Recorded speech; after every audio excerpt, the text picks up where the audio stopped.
사도신경을 고백하심으로 새물결 교회 가정예배를 하나님께 드리겠습니다. 나는 전능하신 아버지 하나님 천재 창조주를 믿습니다. 나는 그의 유일하신 아들 우리 주 예수 그리스도를 믿습니다. 그는 성령으로 잉태되어 동정녀 마리아에게서 나시고 본디오 빌라도에게 고난을 십자가에 못 박혀 죽으시고 장사된 지 사흘 만에 죽은 자 가운데서 다시 살아나셨으며 하늘에 오르시어 전능하신 아버지 하나님 우편에 앉아 계시다가 거기로부터 살아있는 자와 죽은 자를 심판하러 오십니다.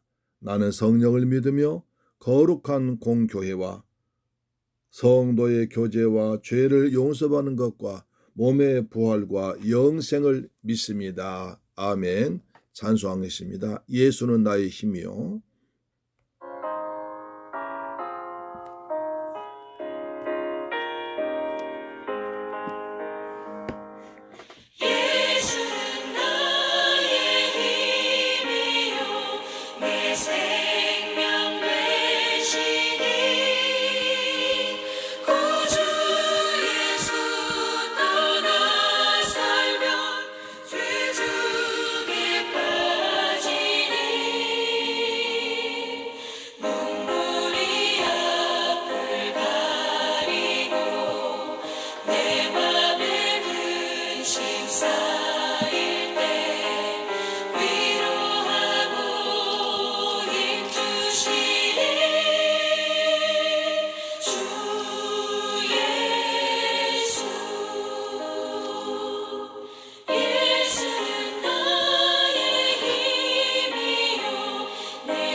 아멘. 하나님 말씀 보겠습니다.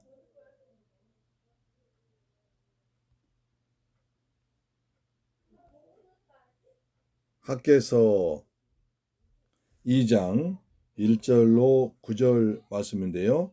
구약성경 1310페이지입니다. 구약성경 1310페이지에 기록되어 있는 학개서 2장 1절로 9절 말씀 되겠습니다. 같이 말씀을 받들어 봉독합니다. 시작. 일곱째 날 곧 그날 21일에 여호와의 말씀이 선지자 학개에게 임하니라. 이르시되 너는 사알디엘 아들 유다 총독 스룹바벨과 여호사닥의 아들 대제사장 여호수아와 남은 백성에게 말하여 이르라. 너희 가운데 남아있는 자 중에서 이 성전의 이전 영광을 본 자가 누구냐? 이제 이것이 너희에게 어떻게 보이느냐? 이것이 너희 눈에 보잘것없지 아니하냐? 그러나 여호와가 이르노라. 스룹바벨아 스스로 굳세게 할지어다. 여호사닥의 아들 대제사장 여호수아야 스스로 굳세게 할지어다.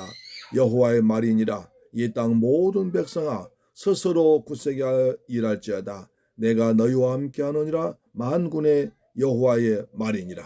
너희가 애굽에서 나올 때에 내가 너희와 언약한 말과 나의 영이 계속하여 너희 가운데 머물러 있나니 너희는 두려워하지 말지어다. 만군의 여호와가 이같이 말하노라. 조금 있으면 내가 하늘과 땅과 바다와 육지를 진동시킬 것이요 또한 모든 나라를 진동시킬 것이며 모든 나라의 보배가 이르리니 내가 이 성전의 영광이 충만하게 하리라. 만군의 여호와의 말이니라. 은도 내 것이요 금도 내 것이라. 만군의 여호와의 말이니라. 이 성전의 나중 영광이 이전 영광보다 크리라. 만군의 여호와의 말이니라. 내가 이곳에 평강을 주리라. 만군의 여호와의 말이니라. 할렐루야. 아멘. 사랑하는 샘물길 가족 여러분, 추석 명절 잘 보내셨습니까? 우리 민족 최대 명절 추석을 보냈습니다. 많은 사람들이 코로나 사태에도 고향에도 가고 쉴 만한 곳을 찾아가서 쉬기도 했습니다. 저도 잘 먹고 잘 보냈습니다. 여러 가지로 뒤숭숭하지만 그래도 명절이라 오랜만에 친척들 얼굴 보기도 했습니다. 이렇게 좋은 날들이 계속되기를 주님의 이름으로 축복합니다. 오늘 말씀은 구약성경 학개서입니다. 지난주에 보았던 다니엘서와 연결된 내용입니다. 다니엘은 나라가 망해서 바벨론의 포로로 끌려갔지만 세 가지를 결단했습니다.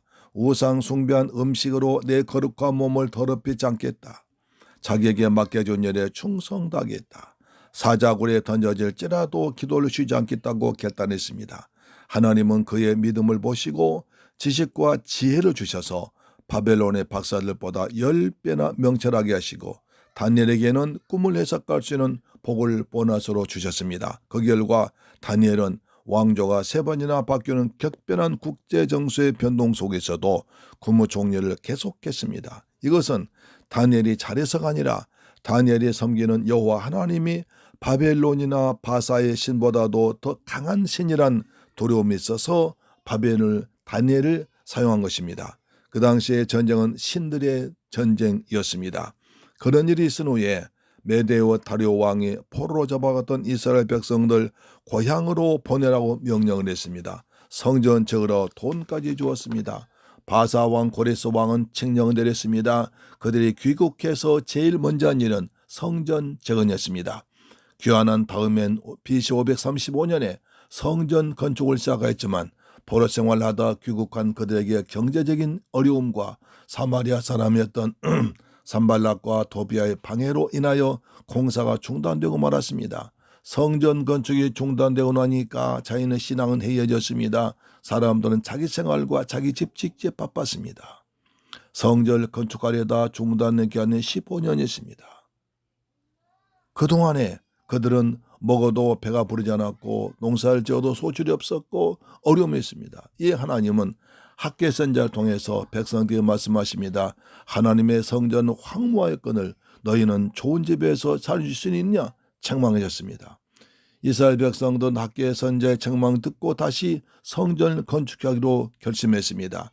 자신 일을 제쳐놓고 성전 건축하는 일에 하나님의 일에 먼저 참여해서 성전 건축이 차근차근 진행되었습니다. 쓰러진 기둥이 다시 세워지고 폐허처럼 변했던 성전의 모습이 서서히 드러나기 시작했습니다. 그러다가 또 위기가 닥쳐 낙심합니다. 무엇 때문에 낙심했을까요? 이때 하나님은 어떻게 하셨을까요? 우리도 일하고 있다가 뜻밖의 일 당해서 낙심할 때 어떻게 해야 됩니까? 오늘 주신 말씀을 통해서 새 먹기를 주의 이름으로 축복합니다. 첫째로 그들은 스스로 굳세게 하라고 하셨습니다. 하나님은 스스로 굳세게 하라, 힘을 내라고 하셨습니다. 1절로 4절 말씀이죠. 그런 특히 4절이 중요합니다. 나 여호와가 이르노라 스룹바벨아 스스로 굳세게 할지어다. 여호사닥의 아들 대제사장 여호수아야 스스로 굳세게 할지어다. 나 여호와의 말이니라. 이 땅 모든 백성아 스스로 굳세게 하여 일할지어다. 내가 너희와 함께하느니라. 만군의 여호와의 말이니라. 이스라엘 백성들은 힘들게 성전 지었습니다. 적들이 방해할 때 한 손에 칼 들고 싸우며 한 손에 벽돌을 쌓으며 성전 지었습니다. 농사철이 되어도 농사일을 제껴두고 성전부터 지었습니다. 하나님 일을 먼저 한 것입니다. 성전 지을 재료가 없으면 산에 가서 나무를 베어 다듬어서 성전을 지었습니다. 무너지고 파괴된 하나님의 성전을 힘겹게 지어서 어느 정도 감격스러워 보이는데 나이 먹은 노이들이 거기에 젤 뿌려버렸습니다. 아이고 이것을 성전이라고 지었느냐? 이전에 솔로몬의 성전 얼마나 화려하고 아름다운데 이게 성전이냐? 솔로몬 성전과 비교하면 아직 보잘것없다고 혹평했습니다. 지금 자신들이 짓고 있는 성전이 과거의 솔로몬 성전보다 너무 초라하다는 말 듣고 우리가 하나님의 성전 이 정도밖에 지을 수 없단 말인가? 그들은 낙심한 나머지 일할 의욕조차 상실해버렸습니다. 노인들 참 못됐잖아요. 자기네들이 하나님을 잘 믿지 않고 우상 숭배해서 나라를 망하게 했고 자손들을 저 먼 곳까지 포로 끌려가게 해서 이 고생시킨 것을 회개하고 자녀들에게 미안하다. 우리가 잘못 살아서 너희가 고생했구나. 이렇게 성전을 지었으니 이제부터 하나님 잘 믿자 해야 할 거 아닙니까? 그래야 할 거 아닙니까? 그런데도 성전이 형편없다고 깔보는 겁니다. 백성도 낙심했습니다. 이때 하나님은 이스라엘 백성들의 아픈 마음을 보시고 학계 선지자를 통해서 그들 위로하시고 격려하셨습니다. 그 말씀이 4절인 것입니다. 백성들의 지도자 스룹바벨 이름을 친히 부르셨습니다. 스룹바벨아 너희 마음을 굳세게 할지어다. 대제사장 여호수아야 이름을 부르셨습니다. 여호수아야 너희 마음을 굳세게 할지어다. 그리고 모든 백성들아 너희 마음을 굳세게 일할지어다. 일하라는 것입니다. 하나님은 시내에 빠져있는 그들에게 스스로 굳세게 하라고 3번씩이나 반복하시면서 하나님 일하라는 것입니다. 힘을 내라고 위로하고 격려하셨습니다. 아울러 하나님은 4절 마지막 부분에 이렇게 말씀하십니다. 내가 너희와 함께하노라 만군의 여호와의 만이라. 내가 너희들의 형편과 마음을 다 알고 있으니까 만군의 여호와의 내가 함께하고 있으니까 쫄지 말고 기죽지 말고 스스로 형편 디스하지 말아라. 힘을 내라고 격려하신 것입니다. 나이 든 사람들 부모들이 조심할 것이 있습니다. 자녀들에게 젊은 사람들에게 용기를 심어주고 기죽지 않게 해줘야 됩니다. 그들이 꿈을 꾸게 하고 비전을 갖고 힘차게 용기 있게 세상을 향해서 달려가도록 해줘야 합니다. 꿈이 없는 백성은 망하기 때문입니다. 잠언서 29장 18절에 묵시가 없으면 백성이 방자행하거니와 율법을 지키는 자는 복이 있느니라. 닭이 알을 품어야 병아리가 나옵니다. 사람도 꿈과 비전을 품어야 성공합니다. 꿈 없이 그냥 살아가면 아무것도 되지 않습니다. 요셉의 별명 꿈쟁이였습니다. 장차 지도자가 되는 꿈을 꿨습니다. 애굽의 노예로 팔려가서도 요셉은 꿈대로 국무총리가 된 줄 믿습니다. 똑똑하고 잘난 부모가 아이를 망칩니다. 공부를 잘하지 못했던 아이가 어쩌다가 국어시험에 100점 맞았습니다. 엄마에게 칭찬받으려고 아이는 가방 들고 힘차게 달려와서 그냥 큰 소리 칩니다. 엄마, 나 국어시험 100점 맞았어요. 엄마가 어떻게 말해줘야 됩니까? 그래, 야 대단하다. 역시 넌 내 아들이야. 넌 공부하면 잘할 수 있어. 서울대학교 들어갈 수 있어. 그렇게 해줘야 할 거 아닙니까? 그런데 똑똑하고 잘하는 엄마가 말합니다. 산수는? 아니 국어시험 100점 맞았다는데 왜 산수를 물어봐요? 아이가 갑자기 부르 죽어서 30점이요. 그럼 그렇지. 네가 하는 게 그렇지. 이번 국어시험 니네 반 다 100점 맞았지? 이렇게 하는 거예요. 아이가 화가 나서 몰라요 하고 형아이 밖에 나가버렸습니다. 하나님의 실망에 빠진 이스라엘 백성들 위로하십니다. 스룹바벨아 여호수아야 모든 백성들아 스스로 굳세게 할지어다. 나 여호와가 너희와 함께하느니라. 굳세게 한다는 말은 달라붙다 잡으라는 것입니다. 무엇에 달라붙어야 합니까? 무엇을 잡아야 됩니까? 하나님께 꼭 달라붙어서 떨어지지 말아야 됩니다. 하나님을 멀리하지 말고 가까이 해야 됩니다. 하나님의 주신 언약 약속의 말씀은 꼭 붙잡아야 됩니다. 하나님을 멀리하고 우상 숭배에서 나라가 망했습니다. 하나님의 약속인 말씀을 붙잡지 못해서 허무한 것에 속았던 것입니다. 그래서 하나님은 만군의 여호와 하나님 내가 너와 함께하고 있으니까 이제부터는 하나님께 달라붙고 약속의 말씀을 붙잡으라고 하는 것입니다. 이런 하나님 말씀은 이스라엘 백성들에게 큰 위로와 힘과 격려가 되었습니다. 헌신하기로 마음을 먹었다면 그 마음을 편치 말고 사탄의 조는 다른 생각이 들어오지 못하도록 마음을 다잡아야 됩니다. 그런데 사실 우리가 마음을 굳세게 지키기가 쉽지 않습니다. 그래서 학교의 선자는 스스로 굳세게 하라고 합니다. 하나님께 달라붙고 말씀을 붙잡으라고 하십니다. 그러면서 내가 너희와 함께하노라 하셨습니다. 나는 내 마음을 지킬 수 없지만 하나님이 함께 하시면 지킬 수 있습니다. 오늘날 많은 사람들이 자신의 마음을 지키지 못해서 쉽게 무너집니다. 그러나 여러분과 함께 항상 함께 하신 만군의 여호와 하나님을 믿고 여러분의 마음을 스스로 굳게 붙잡고 하나님께 달라붙고 말씀을 꼭 붙잡기를 주의 이름으로 축원합니다. 두 번째, 두려워하지 말라고 하십니다. 5절입니다. 너희가 애굽에서 나올 때 내가 너희와 언약한 말과 나의 영 신이 오히려 너희 중에 머물러 있나니 너희는 두려워하지 말지어다 하십니다. 왜 두려워하지 말아야 됩니까? 천지를 창조하신 여호와 하나님이 우리와 함께 하시기 때문입니다. 하나님이 주신 약속의 말씀 언약이 있기 때문입니다. 그뿐 아니라 하나님의 보혜사 성령으로 세상 끝날까지 내 안에 함께 머물러 계시기 때문인 줄로 믿습니다. 우리가 어떤 일을 당할 때 믿음이 없어서 마음에 두세게 나누어지는 것도 문제지만 더 큰 문제는 두려움을 가는 것이 문제입니다. 사람의 마음은 두려움이란 원초적인 것이 있습니다. 두려움은 어디서 나왔습니까? 심리학자들은 두려움은 생존 위해서 누구나 갖는 본능적인 마음이라고 합니다. 정도의 차이는 있지만 두려움이 없는 사람은 없습니다. 그런데 하나님 말씀 성경은 죄 때문에 두려움이 왔다고 합니다. 문제는 그 두려움이 불신앙과 연결될 때 문제가 발생합니다. 하나님이 창조하신 에덴 동산 두려움이 없었습니다. 아담과 하와가 사단의 꼬임에 넘어가서 하나님 먹지 말라 하던 선악과를 따먹은 후에 두려워하여 나뭇잎 사이에 숨었던 것입니다. 창세 3장 10절 가로되 내가 동산에서 하나님의 소리를 듣고 내가 벗었으므로 두려워하여 숨었나이다. 두려움은 하나님을 피하고 숨게 합니다. 하나님을 가까이 하지 못하게 합니다. 멀리하게 만듭니다. 하나님 벌거벗은 상태에 된 것입니다. 의의 옷을 입지 않고 거부하기 때문입니다. 하나님과 교제하지 못하게 합니다. 그래서 죄를 지음으로 들어온 두려움은 항상 형벌이 따릅니다. 요한일서 4장 18절 사랑 안에 두려움이 없고 온전한 사랑이 두려움을 내쫓나니 두려움은 형벌이 있습니다. 두려워하는 자는 사랑 안에서 온전히 이루지 못하느니라. 하나님은 우리의 허물과 죄를 사랑으로 덮어주시고 용서해 주십니다. 하나님은 죄를 짓고 두려움에 빠져 떨며 숨은 아담 하와에게 어린 양 잡아서 피가 뚝뚝 흐르는 가죽옷으로 옷을 지어서 입혀주었습니다. 창세 3장 21절 여호와 하나님이 아담과 가네를 위해서 가죽옷을 지어 입히시니라. 하나님의 사랑을 온전히 믿으면 죄를 지었더라도 하나님의 말씀을 듣고 양심의 가책을 받아 회개합니다. 사랑은 두려움을 내쫓고 믿음은 담대함을 줍니다. 그러나 하나님의 말씀을 듣고도 회개하지 않고 두려움에 빠진다는 것은 하나님을 믿지 않은 것이기 때문에 하나님의 사랑은 거부하는 것이기 때문에 형벌이 따릅니다. 무슨 형벌입니까?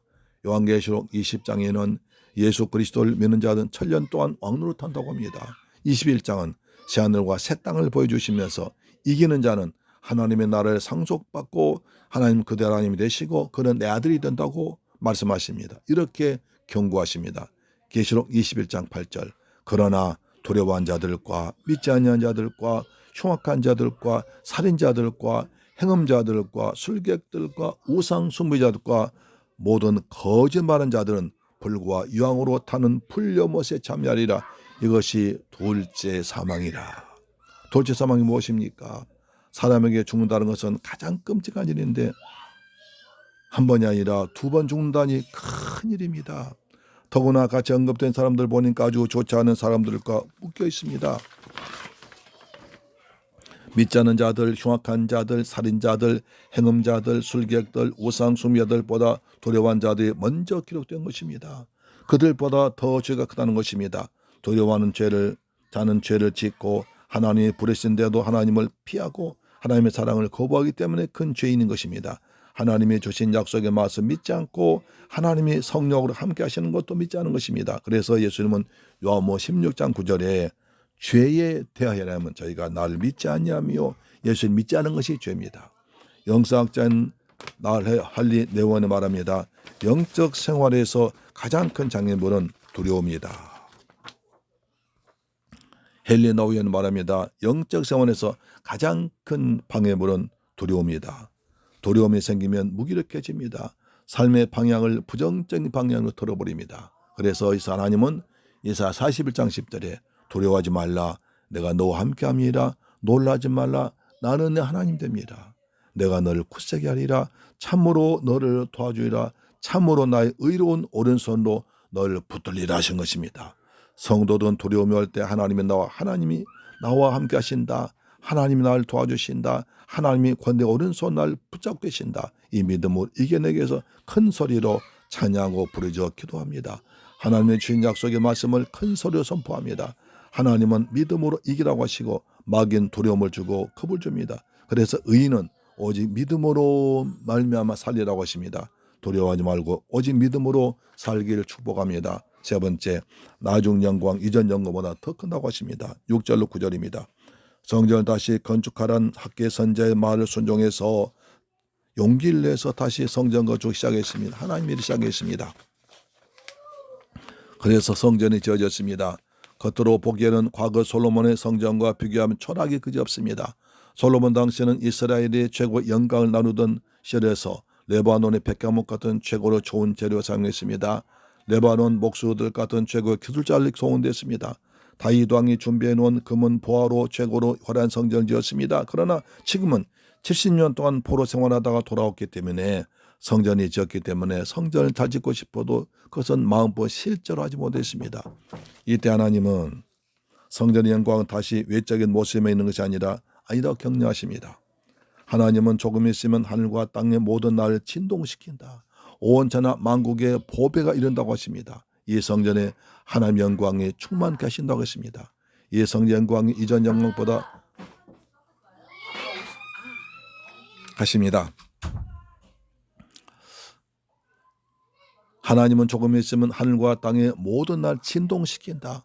온천하 만국의 보배가 이른다고 이 성전 하나님의 영광이 충만케 하신다고 하십니다. 이 성전 영광 이전 영광보다 크리라고 하십니다.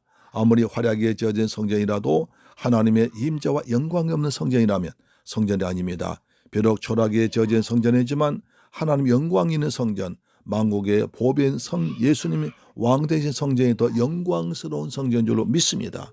포로된 황계에서 9절 말씀 보십시오.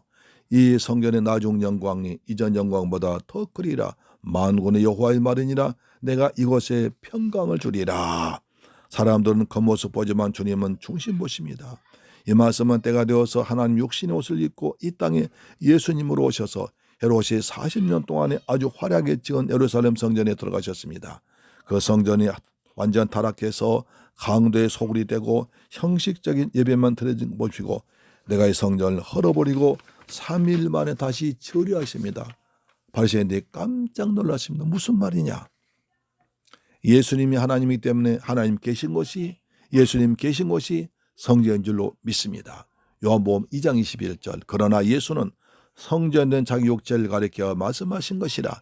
예수님의 십자가에서 우리 피 흘려 죽었다가 3일 만에 부활하심으로 우리를 구원하신 보배가 되신 줄 믿습니다. 평화의 왕으로 오신 예수님이 내가 이곳에 평강 준다고 약속했습니다.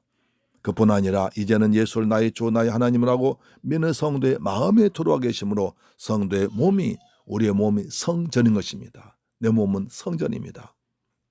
요한 고린도전서 3장 16절 너희가 하나님의 성전인 것과 하나님의 성령이 너희 안에 계신 것을 알지 못하느냐? 누구든지 하나님의 성전을 더럽히면 하나님이 그 사람을 멸하시리라. 하나님의 성전은 거룩하니 너희도 그러하니라. 사랑하는 새물결 가족 여러분, 코로나로 세상이 변하고 있습니다. 어쩌면 우리 이전에 누리던 것들 다시 누리지 못할 수 있습니다. 그것은 슬픈 일이지만 새로운 기회가 되기도 합니다. 하나님은 마음을 스스로 굳게 하라. 내가 너와 함께하고 있으니 두려워하지 말라고 하십니다. 우리에겐 하나님의 약속인 말씀이 있고 보혜사 성령이 내 안에 머물러 계십니다. 그래서 코로나 시대 이전보다 더 나은 하나님의 영광 체험할 수 있고 더 성숙한 신앙생활을 할 수 있습니다. 할렐루야. 코로나 시대보다 더 좋은 일이 반드시 올 줄로 믿습니다. 코로나는 가짜와 진짜를 구별합니다. 알곡과 가라지를 구별합니다. 상받을 자와 책망받을 자를 구별합니다. 착하고 충성된 자와 악하고 게으른 자를 구별할 것입니다. 오직 믿음으로 살기를 축복합니다. 하나님은 우리의 재물길 성전에서 평강 주시고 더 큰 하늘의 복 땅의 복을 줄 줄로 믿습니다. 오직 믿음입니다. 사람을 보지 말고 환경 보지 말고 건물 보지 말고 약속의 말씀 붙들고 믿음으로 힘차게 달려갑시다. 하나님의 영광이 우리의 모두에게 풍성히 임하기를 축원합니다. 믿음으로 살면 은도 내 것이요 금도 내 것이라고 하신 하나님이 때문에 우리에서 풍성하게 저어줄 줄 믿습니다. 아멘. 축도를 마칩니다. 지금 십자가에서 날 위해 피 흘려 죽었다고 부활하신 우리 주 예수 그리스도의 은혜와 우리 아버지 하나님의 무한하신 사랑과 보혜사 성령님의 교통 충만 역사하심이 오늘 말씀 듣고 다시 힘을 내서 하나님께 꼭 달라붙고 말씀 붙들고 살기로 다짐하는 샘물결 교회 성도들의 직장, 가정, 사업, 자녀 모든 범사, 건강, 꿈과 비전 위에 우리 중국 성도 위에도 지금부터 영원토록 함께 계실지어다. 아멘. 믿음으로 힘을 내서 하나님께 달라붙고 말씀 붙들고 살아갈지어다. 아멘.